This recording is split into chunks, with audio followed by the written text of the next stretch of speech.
आनंद प्रकाश तिवारी जी इस कार्यक्रम का समापन करें। उन्होंने तीनों किसान नेताओं की बात को सुना है और इस तरीके का पुलिस हिरासत में मौत उत्तर प्रदेश में भी लगातार होती रहती हैं, पूरे देश भर में होती हैं। भारत नंबर 1 पर है पुलिस हिरासत के अंदर मौत के ऊपर। लेकिन और ये भी एक बात है कि पुलिस को अपने हाथ में कानून लेने का अधिकार नहीं है, किसी को पीटने का अधिकार नहीं है, लेकिन ये काम लगातार चलता है, इसमें कोई कमी नहीं आ रही है।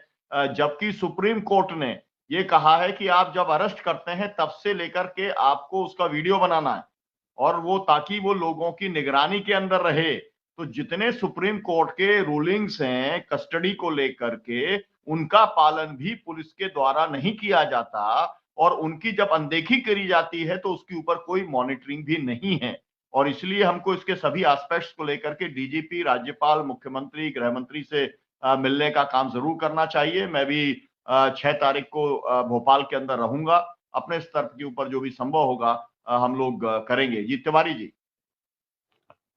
जी सर, ये पुलिस प्रशासन का तो पूरे देश के पैमाने पर उसका चरित्र ही है कि वो अपना क्रूर चेहरा दिखाना चाहती है, आतंक का माहौल बनाना चाहती है, क्योंकि उसको लगता है कि हमारे क्रूर चेहरे और आतंक के माहौल से ही हम ये कानून व्यवस्था हम ये कायम रख सकते हैं। और उसमें भी जो हमारी सरकार होती है, जब जनतांत्रिक सरकार होती है तो वो जनता का पक्ष लेती है और जो भी पुलिसकर्मी उसमें दोषी होते हैं उनके ऊपर एक्शन लेती है। लेकिन अगर सरकार भी जनतंत्र की, जनतांत्रिक और जनता के पक्षधर न हो तो फिर ऐसी स्थिति स्वाभाविक होती है। हम अमूमन देखते हैं कि थाने में सेट प्रोफार्मा रखता है, आप वहां जाइए, अगर कोई केस कराने के लिए आप उसको फीस दीजिए, 500 रुपया दीजिए, 1000 रुपया दीजिए, 1500 रुपया दीजिए, उसी तरीके से सारी धाराएं सेट करके आदमी वो चाहे उसका केस किया हो या ये अपना न किया हो, अपना पुलिस कर दीजिए। मैं आपको व्यावहारिक उदाहरण देता हूं। राजनाथ सिंह मुख्यमंत्री थे उत्तर प्रदेश में और इन्होंने एक जो तो 3 वो पुलिसकर्मियों की एक हत्या मुठभेड़ में हो गई थी, तो उन्होंने खुलेआम घोषणा किया कि वो 3 मारे हैं, तुम 13 मारो। और यही भवानीपुर गांव था हमारे मिर्जापुर में, वहां जाकर के पुलिसकर्मियों ने गांव वालों को निकाल करके नहर पर 11 लोगों की नृशंस हत्या की, गोली मार की। वो सब कुछ था, लेकिन वहां पर सारे लोग गए, ये सामाजिक संगठन के लोग, और उन्होंने बाकायदे उसकी रिपोर्ट प्रस्तुत की, रिपोर्ट बनाई और उस रिपोर्ट के आधार पर, तमाम रिपोर्टें बनी थी, लेकिन उस रिपोर्ट के आधार पर अंततः उन सारे पुलिसकर्मियों को दंडित किया गया,